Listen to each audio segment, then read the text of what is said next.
Hi, I'm Dr. Peter Vash. I'm an obesity medicine specialist who's been treating obese and overweight patients for more than 30 years. I've been very impressed with the fact that eating to cause obesity is not necessarily a physiological response, it's more of a psychological response.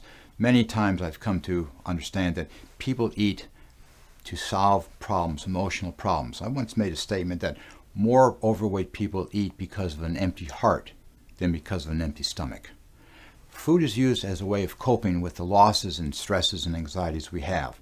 And that may help with the initial response to these problems, but the reality is that over time you become obese, and that causes a loss of self-esteem, a loss of commitment to be your best.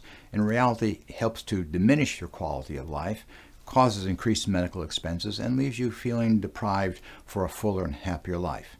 Many people ask me, well, what's most important, a certain type of diet or exercise?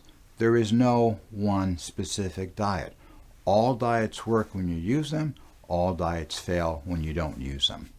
Exercise is very important to maintain weight loss, but the real key factor if you want to lose weight is to cut the calories. Is carbohydrates more important than protein or fat? It all depends on the amount of calories that you take.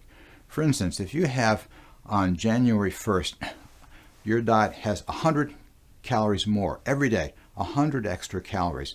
By the end of the year, December 31st, you will have gained about 10 or 12 pounds. In 2 years, that's close to 25 pounds.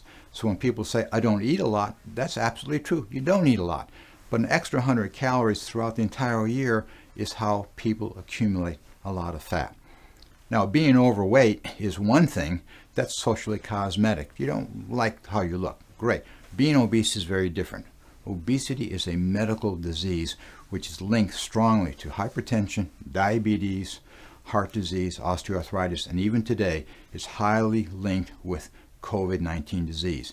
Almost 50% of the people who develop an infection to COVID-19 are obese. And about 40% of the people who go into the hospital and need intensive intubation are probably obese. So obesity affects not only the chronic diseases, hypertension, diabetes, arthritis, but also affects the acute immune response like COVID-19.